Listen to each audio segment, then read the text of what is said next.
О самых заметных событиях среды вы узнаете из материалов наших корреспондентов. В студии Сергей Михедов. Здравствуйте. Вот основные темы. Постепенно открываются ледовые переправы, увеличена грузоподъемность на автозимниках через реки Вилюй и Амго. Открыта первая переправа в Покровске. Собственное производство, столкнувшись с проблемой поиска подходящих материалов, ГУП ЖКХ на своей базе наладила собственное производство труб и сэндвич-панелей. Кому пригодится такая продукция? С первых дней спецоперации волонтерские движения Нерюнгринского района поддерживают земляков в зоне боевых действий. Расскажем о встрече волонтеров в Нерюнгре. Золотые руки ангела. Волонтеры в Мирном готовят новогодние посылки для бойцов. Сколько изделий изготовлено волонтерской организацией с начала года? Спасти жизнь может каждый. Так назвали образовательный семинар по оказанию первой помощи для педагогов. Что нового узнали учителя.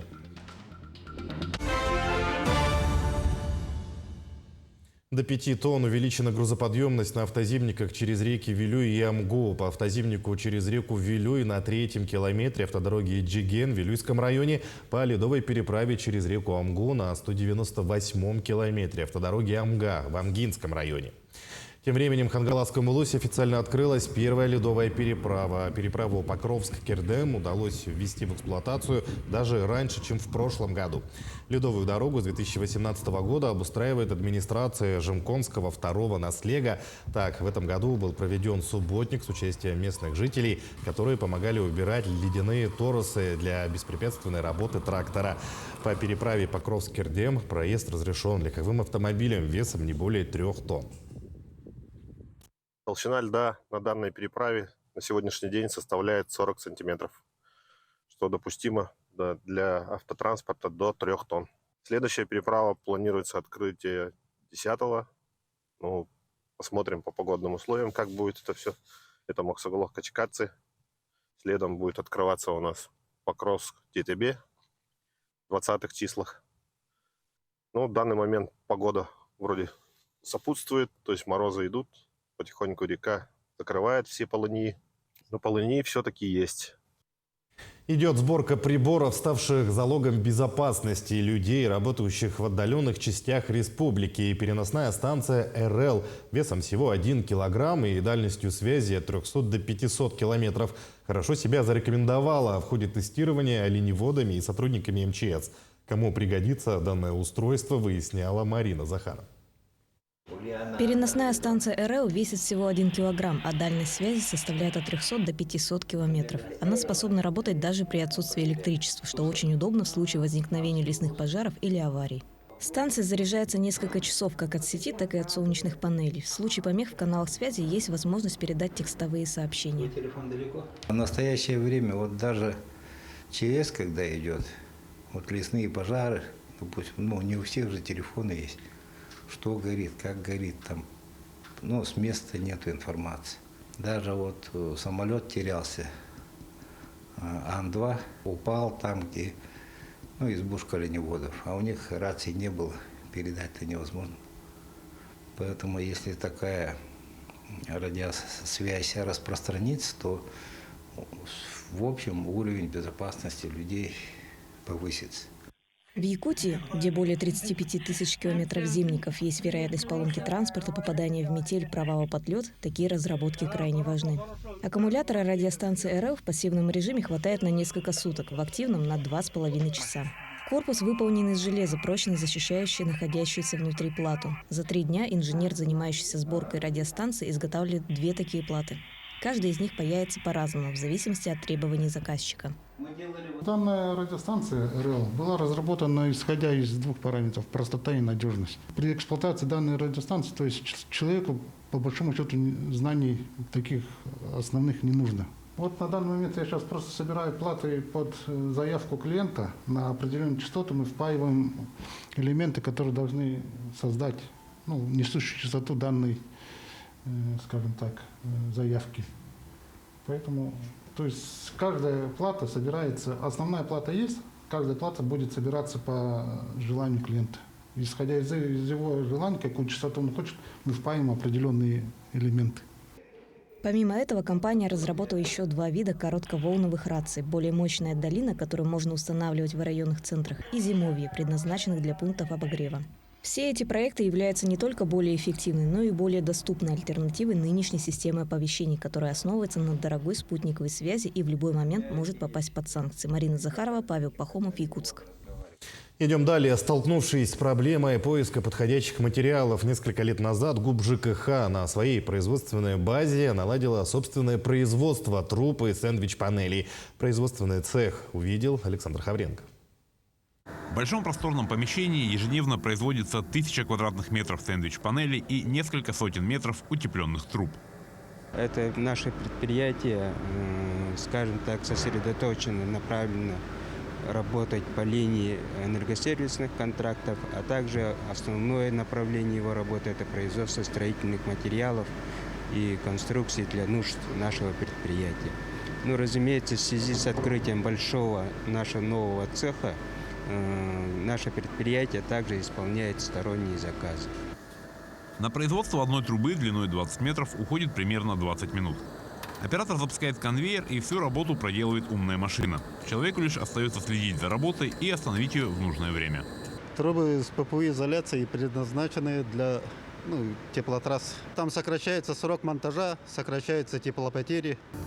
За одну смену в цеху могут изготовить около 1000 квадратных метров сэндвич-панелей. При этом на конвейере работает всего 7 человек. Большую часть работы делает автоматика. Распиловка минеральной ваты, раскатка металла, профилирование листа металла, потом подача минеральной ваты. Вот перед вами как раз стоит у нас фрезерный участок, клеевая и пресс. Пресс именно происходит ламинирование, склейка сэндвич-панелей. Кроме того, что строительные материалы обладают высокой теплосохранностью, все они соответствуют высшему качеству пожарной безопасности, что очень важно при возведении котельных и других объектов жизнеобеспечения. Александр Хавренко, Павел Пахомов, Якутск. Первый месяц зимы порадует граждан изменениями в графике и размере пенсий. В декабре некоторые российские пенсионеры смогут получить 2 выплаты по старости: пенсионное обеспечение, начисленное за текущий месяц, и выплату за январь. Дата и порядок пенсионных выплат в декабре могут варьироваться каждый год в зависимости от рабочих дней пенсионной системы. В декабре пожилые граждане смогут дважды получить пенсию в течение месяца – обычную и повышенную. Первая выплата российским пенсионерам придет в начале декабря, а вторая – в конце. Фактически это пенсия за январь, которая будет отправлена заранее из-за технической корректировки праздничных дат.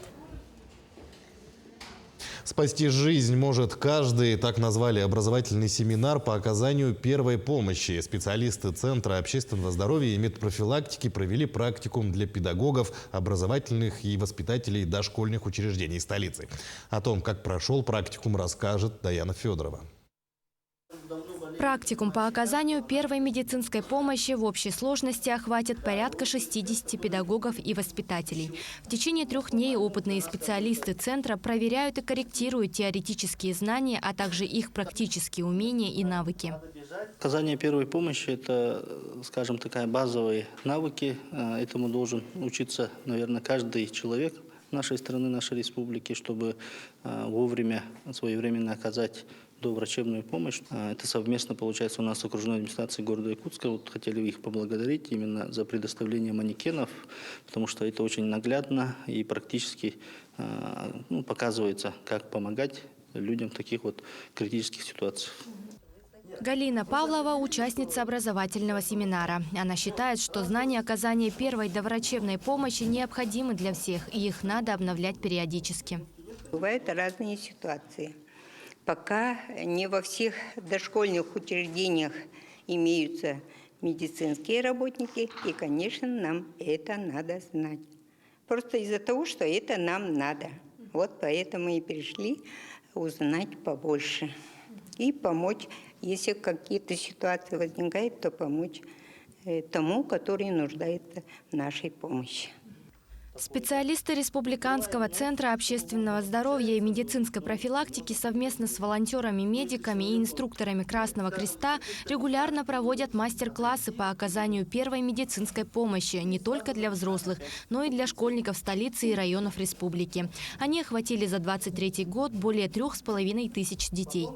Детям это очень интересно, это познавательно, потому что у нас проводится с тренажерами, у нас есть манекены.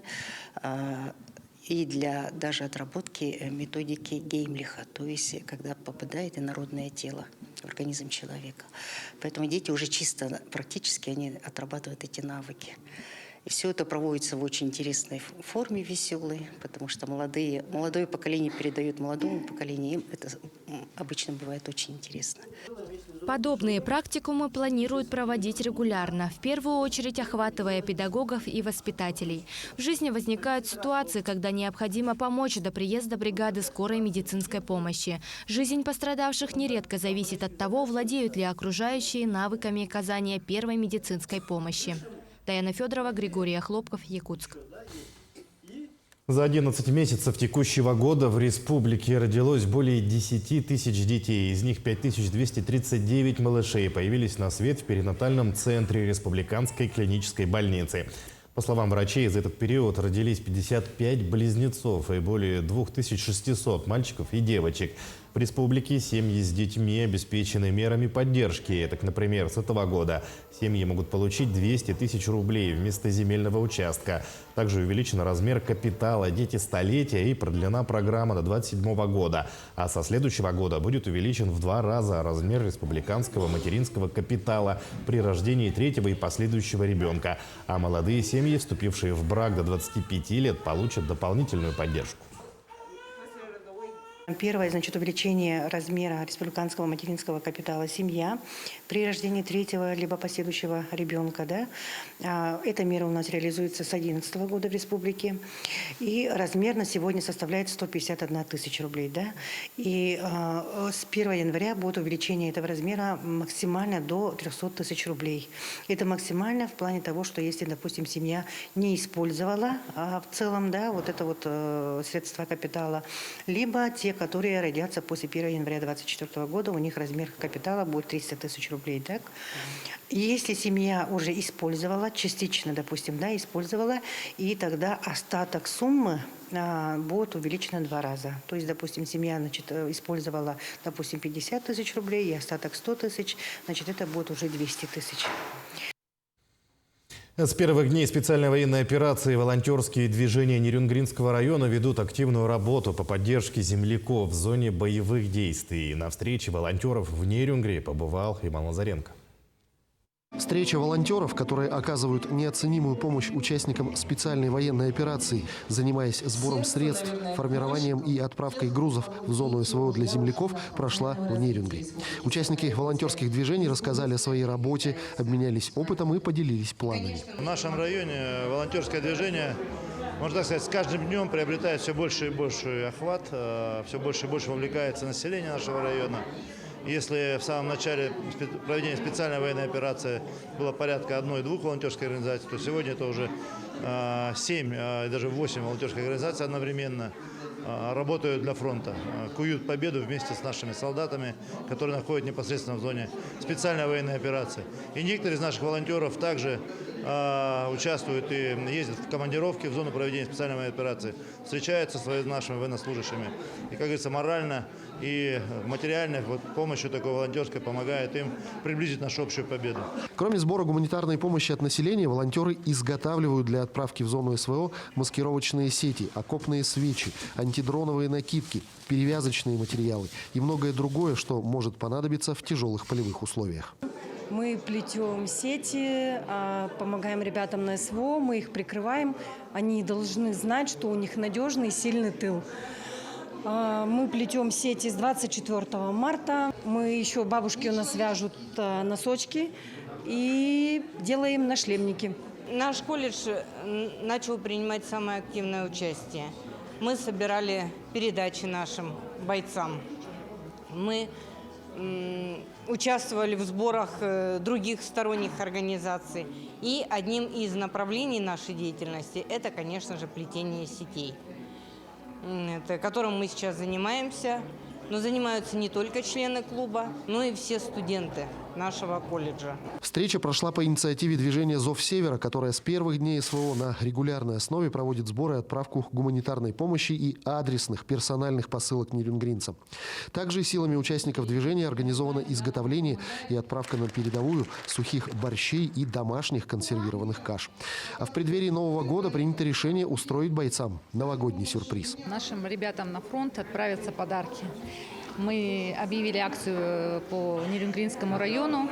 Присоединилось очень много деток, очень много нерюнгринок, хозяек, которые изготавливали пряники. Имбирные и медовые пряники. И они будут упакованы в отдельный подарок для наших бойцов, для наших ребят на фронте. Вот. Этот подарок будет содержать письмо, рисунок, письмо с дома, конфетки, шеврон будет идти и пряник. С каждым днем все больше и больше жителей Нерюнгринского района присоединяются к волонтерским движениям, прекрасно понимая, что никто из нас в эти дни не может оставаться в стороне.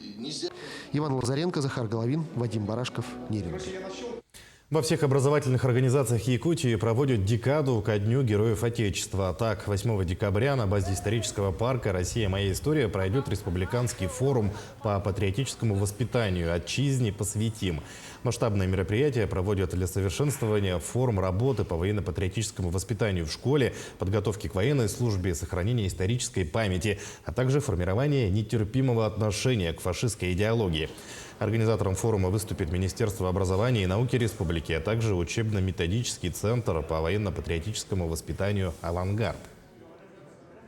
Это патриотический форум, где будут встречи с героями, это методические материалы, которые поступают потом для работы в школы. Будет организован конкурс таких уроков, которые проводят и учителя истории, и классные руководители. Также очень важно, что среди тех, кто придет общаться с нашими детьми, будут и представители фонда «Защитник Отечества» по Республике Саха-Якутия. Волонтеры в Мирном готовят новогодние посылки для бойцов. Напомним, общественная организация «Золотые руки ангела» была создана в Мирном более года назад. Ее цель – объединить усилия для помощи раненым в ходе спецоперации. Подробности в сюжете. Тысячи балаклав, несколько сотен носилок, маскировочных сетей и тому подобные нужные вещи сшили за год существования мирнинские пчелки-труженицы из «Золотых рук ангела» для бойцов специальной военной операции. В течение года здесь собрались более 500 неравнодушных людей на основе сострадания, доброты и любви к ближнему. Я по возможности прихожу сюда, помогаю. В настоящий момент делаю сухой душ. Кроме этого, мы шьем что-то, помогаем, делаем то, что можем.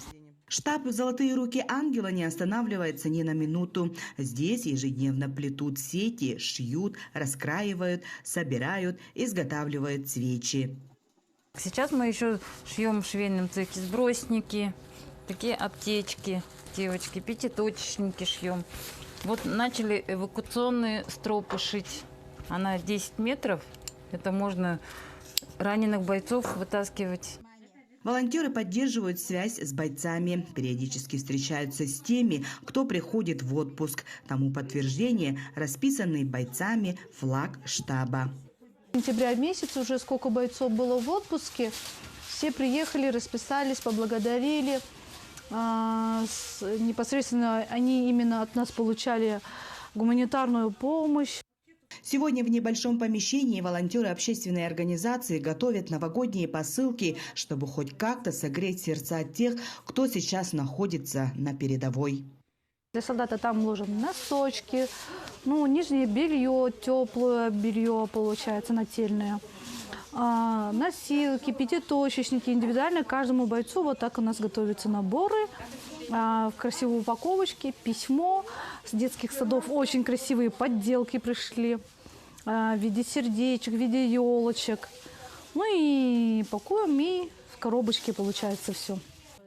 В штабе «Золотых рук ангела» люди разных интересов, возрастов, а вместе их свела и объединила активная жизненная позиция, а еще огромное желание приносить пользу обществу. Ведь они, ежедневно приближая победу, трудятся, чтобы помочь бойцам, принимающим участие в специальной военной операции. Анна Васильева, Мирный.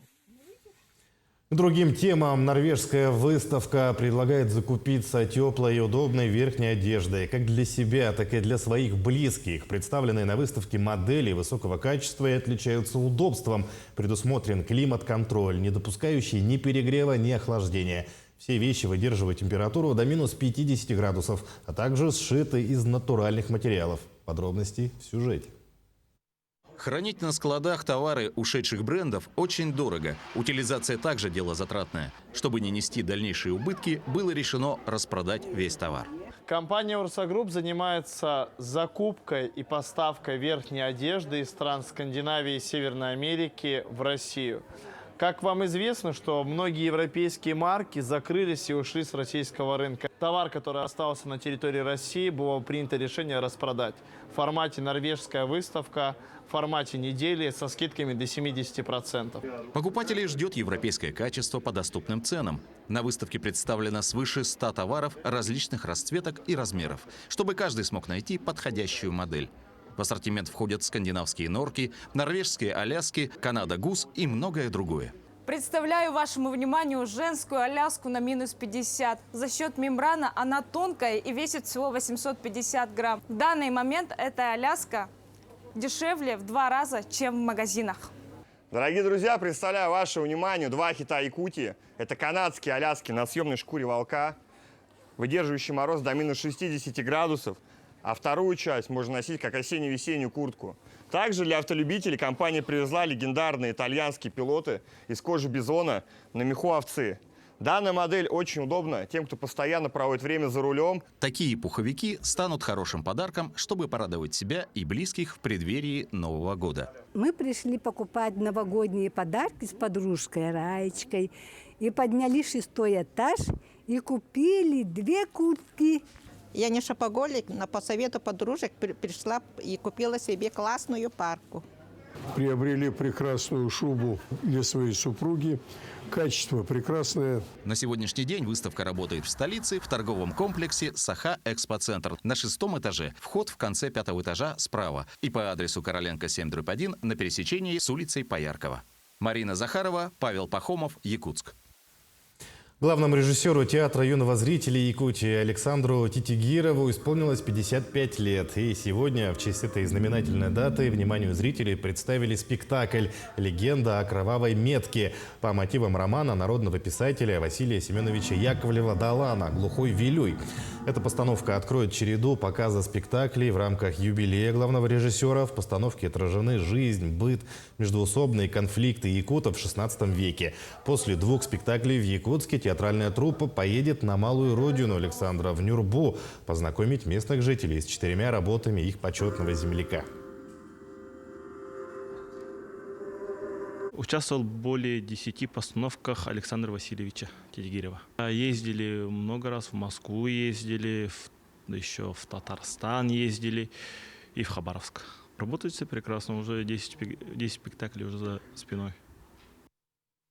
С приходом зимы настроение линчан поднимает местный коневод. Пенсионер 8-й год катает жителей на санях и лошадях в городском парке. Небольшой бизнес дохода не приносит, а уход за скакунами влетает в копеечку. Линчанин мечтает открыть конную секцию. Подробности знают наши коллеги. Это Сиен. Это самый рабочий у меня конь. Вот это кобыла Катя. Ну а то жеребец, зовут Денек. Родился на мой день рождения и стал Деньком. Ну вот он до недавнего времени был такой балбес. О своих любимцах Александр Бугреев может говорить часами. У каждого из них своя история. Сиена и Денька мужчина воспитывал как детей с рождения, а Катю взял больную и слабую. Сегодня здоровые и упитанные скакуны живут на улице. Теплого ангара во дворе у ленского пенсионера нет. За зиму они у меня только вот накрытая теплица железная, накрытая коврами. Вот они у меня там зимой. Вот. Летом пасти приходится здесь по пустырям.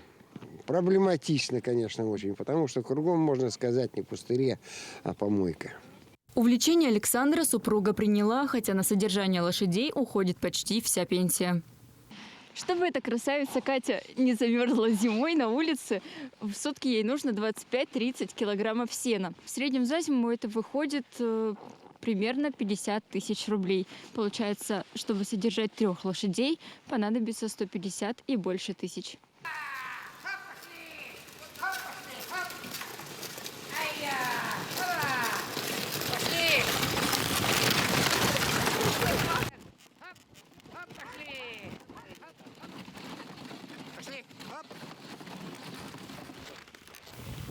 Чтобы хоть как-то окупить потраченные средства, мужчина запрягает сани и катает детей в городском парке. И так уже 8 лет. Вот только заработанная 1000 – капля в море. Такой бизнес скорее для души. К счастью, рядом есть помощницы, которые посвящают лошадям все свободное время. Убирают, кормят, выходят на покосы. Пошла к дяде Саше и чувствую себя как... Когда прихожу к нему, чувствую, что я вообще как у себя дома. У него так уютно, особенно с лошадьми заниматься. Это вообще отдельный вид искусства, так как лошади, они понимают людей, у них есть свой характер, они вообще очень эмоциональные. Хожу я где-то с начала лета. Я с самого детства обожала лошадей, хотела пойти на конного берейтера учиться, но там без опыта не берут. И в итоге вот нашла частный дворик в нашем городе маленьком и решила ходить. И таких детей с горящими глазами в Ленске достаточно. Мечта Александра – открыть для них конную секцию. Подобное существовало в городе, но закрылось 5 лет назад. Кони обученные. Вот эта девушка, которая сидит на коне, вот, на том коне, она может работать, имеет полные документы, квалификацию, работать конным тренером. Но ничего не получается. Вот. Нет помещения, вот. Нет финансов. Сколько я не бился в администрации, это без толку. Да, соглашаются, головой кивают, но ВОЗ и ныне там. Подходят люди с дефектными детьми. Вот. Она имеет право заниматься с ними. Лена, как это называется? Гипотерапия. Гипотерапия. Первоначальный взнос на реализацию идеи пенсионер оценил в 300 тысяч рублей. Присмотрел и заброшенное здание. Мужчина готов его полностью обустроить. Осталось выяснить, нет ли устроения хозяина, а значит, снова нужно оббивать пороги администрации или искать спонсоров. Юлия Сундукова, Олег Соснин, медиакомпания «Алмазный край».